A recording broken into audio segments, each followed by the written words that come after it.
हाय। आप में से बहुत से लोगों ने मेरे इंट्राडे ट्रेडिंग सिस्टम के बारे में कुछ क्वेरीज रेज़ की थी। वो इसे और अच्छे से समझना चाहते हैं। तो ये एक छोटा 5 मिनट का पॉडकास्ट है जिसमें मैं इस सिस्टम को एक्सप्लेन करने की कोशिश करूँगा। हर इंट्राडे या शॉर्ट टर्म ट्रेडिंग सिस्टम के कुछ प्री डिफाइंड रूल्स होते हैं। इन्हीं रूल्स की वजह से और इन्हें अच्छे से फॉलो करने की कन्विक्शन ही हमारे ट्रेड्स की सक्सेस प्रोबेबिलिटी को ज़्यादा या कम करती है। Let us understand the rules first. पहला रूल, हम पिछले सेशन के ईओडी एनालिसिस के बेसिस पर एक ओपिनियन या बायस बनाने की कोशिश करते हैं। ये बायस मार्केट की अगले दिन के डायरेक्शन के बारे में होता है। इस ईओडी एनालिसिस में क्वांटिटेटिव एनालिसिस पर ज़्यादा फोकस किया जाता है। टेक्निकल सिग्नल्स का इस्तेमाल इंटरमीडिएट डायरेक्शन या मीडियम ट्रेंड के लिए ही किया जाता है। जैसे 13 EMA के ऊपर अगर निफ्टी क्लोज हो रही है तो हम इसे इंटरमीडिएट अप ट्रेंड मानते हैं। सिमिलरली अगर वो उसके नीचे की क्लोजिंग्स दे रही है तो उसे इंटरमीडिएट डाउन ट्रेंड मान के चलेंगे। ईओडी एनालिसिस के बाद सेकंड रूल में हम लोग निफ्टी के सुबह खुलने के बाद सेटल होने का इंतज़ार करते हैं। इस सेटलमेंट के लिए जनरली 15 मिनट या कभी कभी 30 मिनट तक लग जाया करते हैं। इस कूल ऑफ प्रोसेस के ख़त्म होने के बाद हमें एक ओपनिंग रेंज मिलती है। ये ओपनिंग रेंज और कुछ नहीं है, बेसिकली उस सेटलमेंट के पूरे प्रोसेस का, जब निफ्टी एक बार ऊपर जाके थोड़ा नीचे आके कहीं सेटल हो गई, इस सेटलमेंट के पूरे प्रोसेस का हाई और लो है। तीसरे रूल में हम वीवैप और पीओसी फॉलो करते हैं।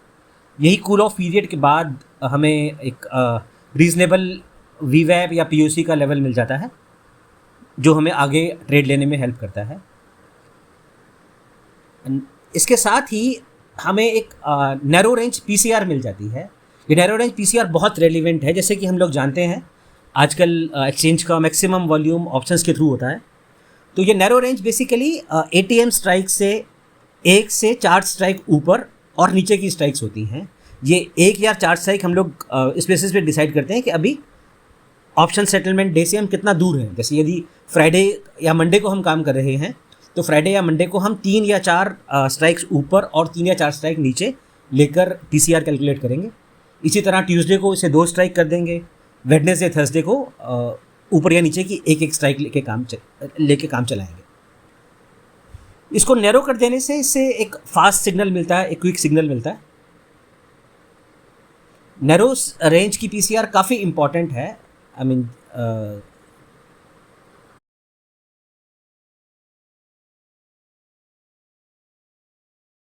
इन सब के साथ साथ आजकल हम ऑर्डर फ्लो के डाटा की हेल्प से भी अपने एंट्री और एग्जिट को रिफाइन करने की कोशिश करते हैं।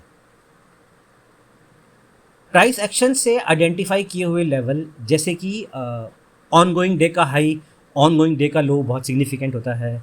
इसी तरह पिछले सेशन का या पिछले 2 सेशंस के हाई और लो जनरली ऑन गोइंग मार्केट में एक अच्छा रोल प्ले करते हैं। ये हमें एक अच्छी सपोर्ट या अच्छी रेजिस्टेंस देते हैं।